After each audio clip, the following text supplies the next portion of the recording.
Coach, with the different schedule this year where you've gone on the road more early on than in years past and heading back on the road next week, how important and how much more anticipation comes with playing a home game such as Friday? Well, I think in November we play 8 games, and 5 of them are not at Reed. So this will be the second one at Reed. When's the third one? December the 6th or 8th. Yeah, so that I've been saying that wrong. We only play 2 games at home in November. I think that's correct. So we play 8. We play 8 games in November. 6 of them are on the road. Who scheduled this? Yeah, and I think the other thing on that point, which I don't know if it answers your question, but we've played back-to-back Friday nights. Both of those games are hard to get date-wise. At Ohio State was because they were playing a football game the next day. Tomorrow night's game is because we're playing a football game the next day. Rarely does that happen in November. But after playing back-to-back road games, we were happy. We got home about 2:30 on Tuesday morning. So, yeah, we're excited to be able to play at home. How have you seen Henry Coleman step up back-to-back double-doubles? It's the best 2 back-to-back games he's had since he's been here. Just, I said it to somebody at one of those preseason deals. I don't know that his game's changed, but his maturity towards the game and how he competes has changed. I've assigned him to be the head coach of what's next. That's one of the, we don't have very many signs like most programs, but that's one of the signs in our gym. He has a really fast twitch brain, and he's able to process information at a quick pace. So I've asked him to be in charge of what's next, whether that's transition defense, whether that's free throw blockout, whether it's first team ready on out of bounds plays. He's just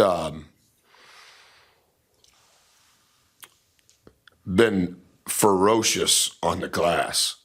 What's helped is our perimeter players are doing a good job taking predictable shots, and he is in motion to the rim before they even release the ball. And that's part of him being able to process information at a really fast rate. And he's just been really good. I think it's only happened twice in Texas A&M history that there's 2 different kids, I think. It's only happened twice in the history of Texas A&M that there's been a player get back-to-back double-figure rebounds. So I'll make sure Henry knows that going into the game. I just love how he's been playing, man. I increased my dues to be a member of his fan club. It's just so fun to watch. And he's such an humble, gentle person, but he's really, really intelligent. And we won those 2 games in large part because of what he's done. And what do you expect to see from Oral Roberts tomorrow? There's a lot of similarities between Oral Roberts and SMU. They don't play quite as fast, but it's still really fast. And they shoot a higher volume of threes than SMU. But they play at a very fast pace, very guard-centric. A lot of in the middle of the floor stuff. A drag, an empty side ball screen, a ghost. But it's to go downhill. And if that guard can't shoot it, he's pitching it out to shoot a 3. 43% of their shots have been from 3. That's a high volume rate of 3. So a lot of long shots, a lot of long rebounds. We'll have to do a good job on the glass. And then we have to make sure we get back in transition because they play at a really fast rate. What is it? I know defense has always been a part of the identity of your team. So what have you seen from your defense early on, and there are still ways for them to improve? And if so, what are those? to reach the expectations that you and your staff have? Yeah, I try to make sure I answer the questions without ever revealing things because I know coaches listen to what I say, so I don't want to not tell you the truth, but also reveal everything, if that makes sense. We're doing better in all of the different categories of what we want to accomplish. And I think the one thing the staff's done a really good job of so far, partly it's because of the schedule we played, to your point. We've had to accelerate some of those categories to make sure our execution improves. And I think that the practice itineraries that we've had have been different this year because of the schedule and because of the opponents, to be truthful. Ohio State was a lot of actions that included ball screens.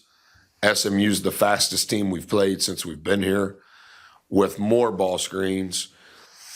Oral Roberts is close to as fast, but shoot a lot more threes. And so I think some of it is the scheduling.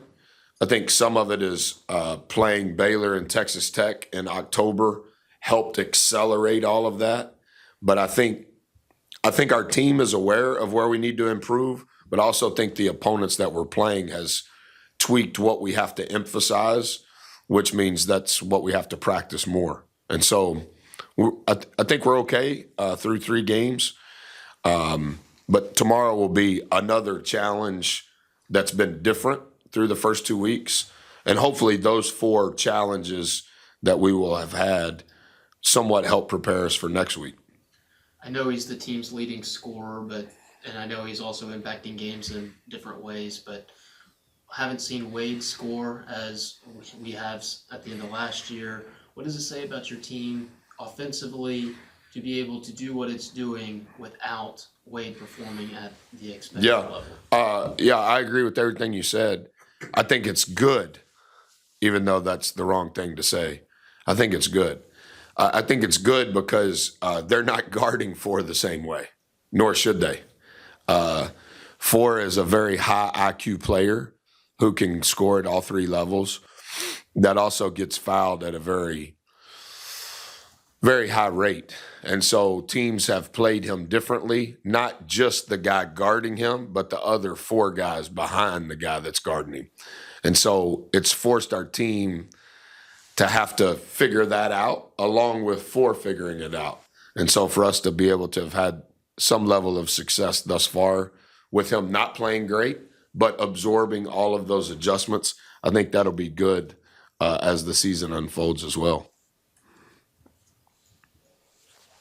Lowe's, when you talk about that defense, is it complementary to the offense? You talked about the predictable shots on offense, taking care of the basketball, not turnovers. Does the way you do on offense affect the way you play defense? 1,000%. That's a Coach Orr deal from when I was a kid. You want your offense to help your defense. And it's almost a paradox. How are you helping your team when you have the ball? How are you already helping your team when you don't have the ball? And I think it's a little bit of just the time that I've spent with football coaches in my career. It's kind of a field position sort of game. It's not time of possession per se. There'll be some of that'll come into play, I think, tomorrow. But it's for sure a field position sort of football scenario. But I do think, and we talk a lot about it, because it impacts rebounding, it impacts our transition defense. There's a lot of byproducts from our offense contributing to starting our defense. Our numbers defensively, when we are set, is really good through 3 games. Prior to us getting set, there are different ways that we try to prepare and teach and coach and watch tape on how can we improve in those categories prior to our defense getting set. And the first thing that literally we just finished talking about it in the film room, showing clips of Oral Roberts and how they play, but then showing clips of us offensively versus SMU and how it translates. So show Oral Roberts playing defense against Missouri State and how what Missouri State on offense did, what it translated to for Oral Roberts on offense. And now the next clip, watch us on offense versus SMU, knowing how SMU wanted to play and how the predictability of what we were doing on offense actually helped our defense. And so it's not always us watching ourselves, but it's always finding scenarios that translate to what we're trying to accomplish. And I think particularly with this team thus far, that's how they're able to connect dots at a faster rate. You see how we did it? Yep. Does that make sense? Yep. Do you understand why we did it? Yep. All right, well, now watch this. And now, even though they're not coached the same way, if you knew what you know and you were coaching that team, how would you coach them? That way they have to figure out how to translate it. And I think that's helped us. Would the turnover be a short field, so to speak? Say it one more time. Turnover? Committee Yeah, turnover and it's gives- it's a turnover for us is just an explosive play. You know what I mean? It's a one pass or less layup or dunk. And in a money ball scenario, it's normally a wide open three. Because in transition defense, in a live ball turnover, you're trying to protect the rim first. Sometimes you can, sometimes you can't. But if you're protecting the rim in this day and age, it typically leads to, well, then we're just going to shoot an uncontested three. And so it ends up being an explosive play in the wrong way.